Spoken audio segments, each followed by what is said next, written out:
This is section 12.3, limits and tangent lines and derivatives. This is actually how limits come into play in calculus. So if you don't remember what a tangent line was, a tangent line is a straight line that hits some type of graph, like some type of curve, at only one point. And then it's a straight line right there. Okay, that's what a tangent line is. Just touches the curve just at one point. So if you didn't, on your notes, you might need to fill that line as. It's actually a division line. The tangent line to the curve would be limit as x is approaching a, and then we have this formula here. So we want to find an equation of the tangent line. Well, this is to get slope, that formula up there. You should probably write that down. That's slope. That's the slope formula. So we need to do that first. So m equals the limit, and you use the x value, so the 4, as x is approaching 4, of f of x minus f of 4 over x minus 4. Well, f of x is 4 over x minus, plug 4 in now, 4 over 4 over x minus 4. Well, 4 over 4 is really just 1, but we do need common denominators, right? So if this is really just a 1, that's really just a 1, but I need it to have a denominator of an x, so this is really going to become x over x. So we have 4 minus x on top, x on the bottom. I'm actually going to take this, excuse me, change the division to a multiplication, and flip the denominators. So x minus 4 is on the bottom. And these can cancel, right? 4 minus x and x minus 4, except you need to write a negative 1. And our final thing is negative 1 over x. Remember, we're still taking the limit as x is approaching 4. So now you're plugging in 4, and our slope is negative 1/4. So if we need to write an equation, because that's what the directions say, find an equation. Here's our point. Y equals mx plus b. Our y is 1, our m is negative 1/4, our x is 4 plus b. Well, b comes out to be 2. So our equation is right here. This is the actual answer. There's another formula to find the slope of the tangent line. That's this one right here with a plus h, and a is really the x part of it.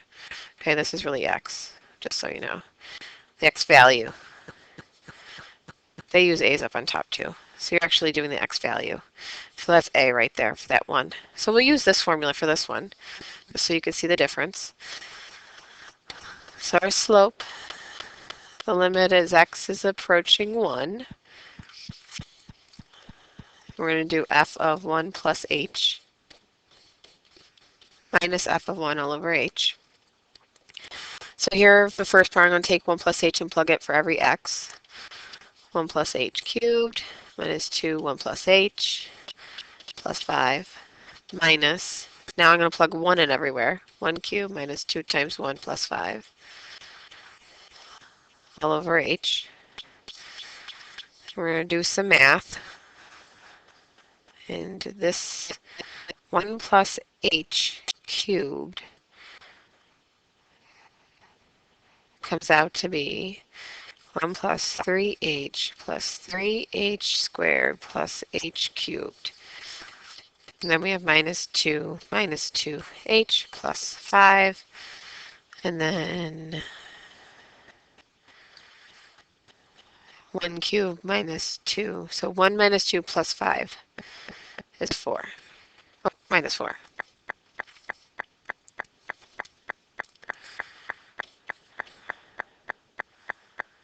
All over h. Well, 1 minus 2 is negative 1. Negative 1 plus 5 is 4. 4 minus 4 is gone. So these values are all gone. So we have 3h squared, h cubed, and negative 2h. So 3h minus 2h is h plus 3h squared plus h cubed, all h. They'll each have an h in common. So I'm going to factor out an h and the denominator. So we're left 1 plus 3h plus h squared. And remember that we're taking the limit. Oh, sorry. This I wrote wrong. I'm so sorry. This is not h is going to 1. This is h is going to 0.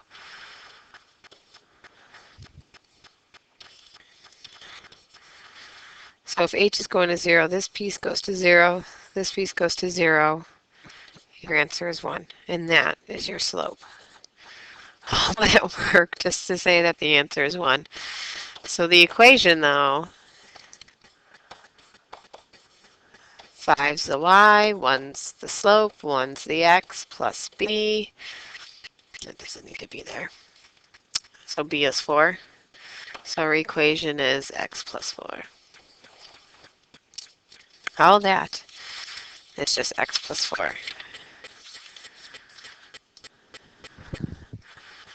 The derivative of the function is the same thing that we just did. It's also called the slope. It's the same formula as before. So now it just has a different name. So if we want to find the derivative, you're finding the slope at that value.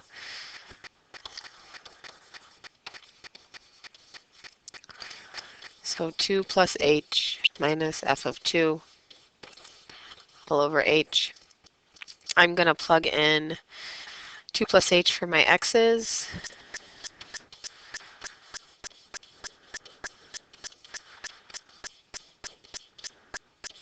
And then 2 for my x's.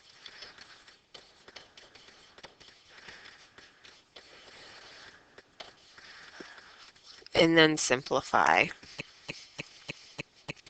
So this comes out to be 8 times 4 plus 4h plus h squared plus 4 plus 2h minus 4 minus, oh geez, we get 2 squared, so 4, 32, 32 plus 2, 36 minus 4 is 32. All over h still.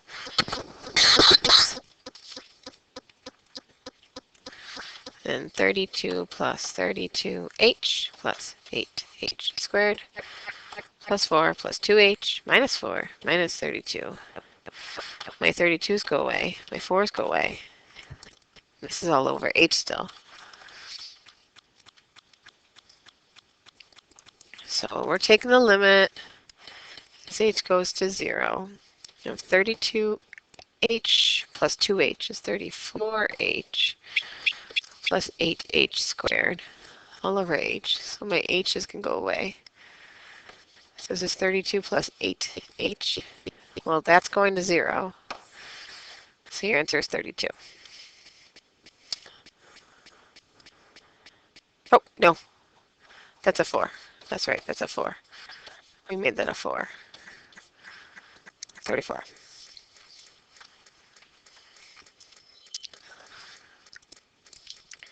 Finding the derivative here, which is just the slope. So we're going to do it for a, and then we're going to plug in our values. Once you do it for a, then you can just, whatever your answer is with an a, just stick in a 1, evaluate, stick in a 4, evaluate, stick in a 9, evaluate. I'm trying to think of, we'll just do the one that's up above. All right, so limit as h is going to approach 0. A plus h minus f of a all over h. So this is 7a plus h minus 7a all over h. 7a plus 7h minus 7a all over h. We are going to rationalize this, so times the addition part of it.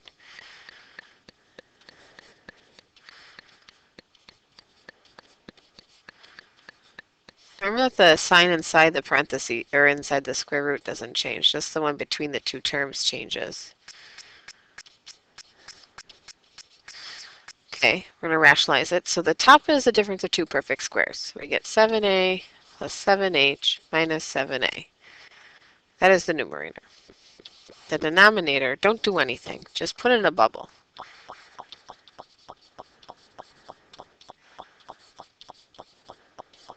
So my 7a's go away on top. I have an h and an h that can go away. So here's the function that's left. Remember, we're taking the limit as h goes to 0 of 7 over 7a plus 7h plus square root 7a. That piece is going to 0. So we have 7 over 2 square root 7a's. That's what it is for the derivative of a. So if I want to find the derivative of 1, 7 over 2 square root 7 times 1, 7 over 2 square root 7, which comes out to be 7, nope, square root 7 over 2. And if I want to do it for 4,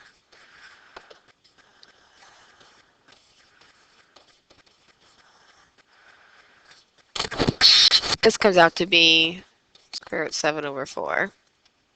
And if I want to do it for 9,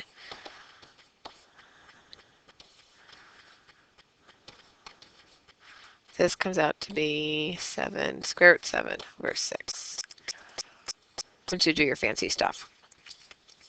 Last thing, instantaneous rate of change. The formula right here. It's the same thing as the formula on the front, the slope formula. So we have this function right here. We want to know if an object is dropped at a height of 3,000, find the object's instantaneous velocity after 3 seconds. All right, so the limit as t is approaching 3 seconds of our function minus the function at 3 all over t minus 3. So 3,000 minus 18t squared minus 3,000 minus 18 times 3 squared all over t minus 3. Well, the numerator simplifies to 162 minus 18t squared, which you can factor out a negative 18. You're left with, I'm going to write this on the side though. If you factor out a negative 18, you're left with 9 minus, factor out negative 18. So I'm left with t squared minus 9. So this is t minus 3, t plus 3. The denominator is t minus 3. So these go away.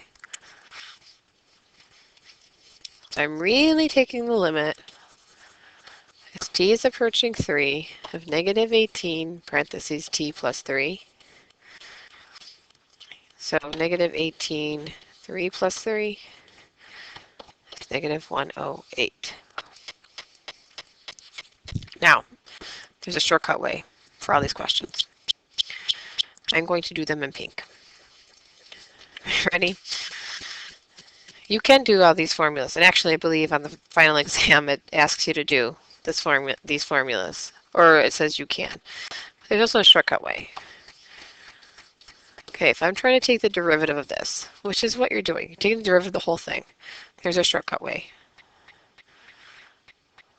which I don't remember what the name of it is. Ask Mrs. Chamberlain, she knows.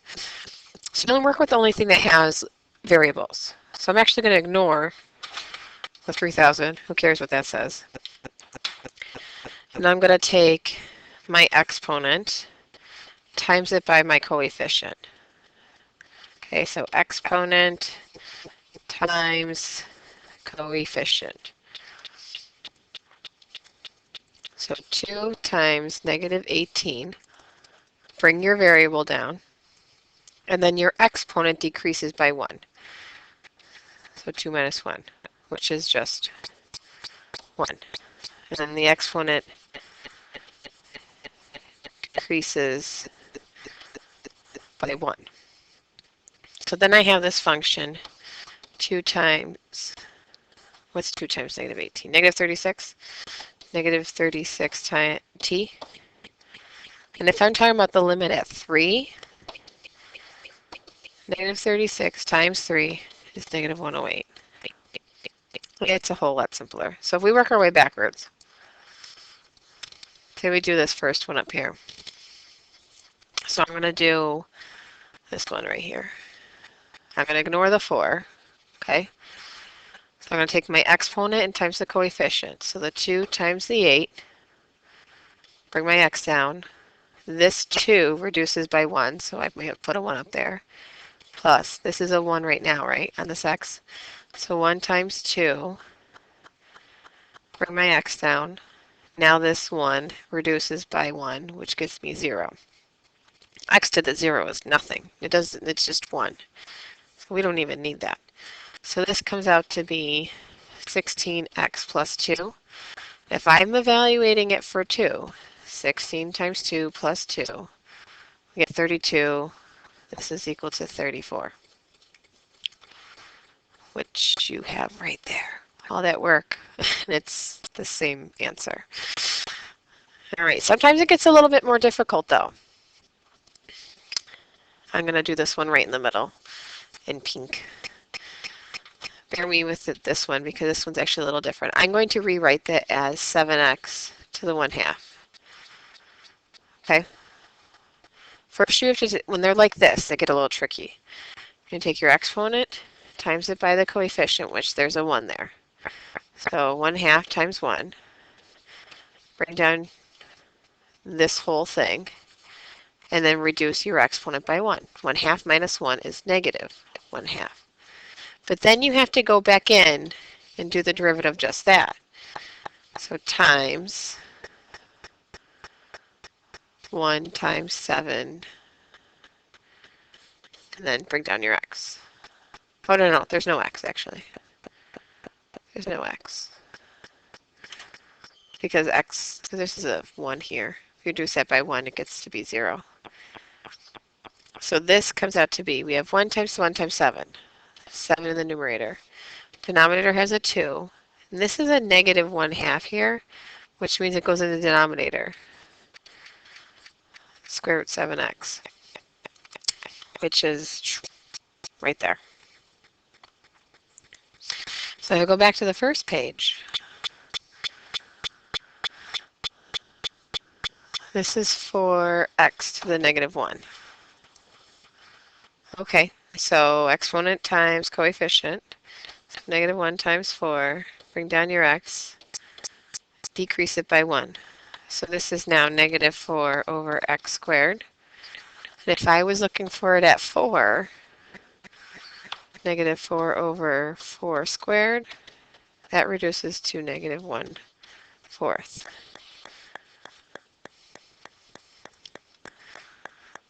And one more shortcut. Okay, so we have exponent of 3 times the coefficient of 1. Bring down your x. This now reduces by 1, going down to a 2. That's a 1 there.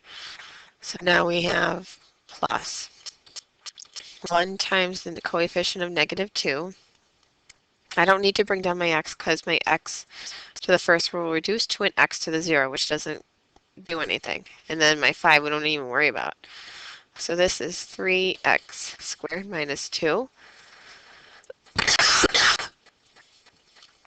And if we wanted to know what it was at 1, 3 times 1 squared minus 2, 3 is 1. Isn't that what we said the slope was? Down here. There's your 1. That's a shortcut way. Change a base rule? No, that's for logs. I don't remember what the name is, but you can ask Mrs. Chamberlain, she knows. And that is the end of 12.3.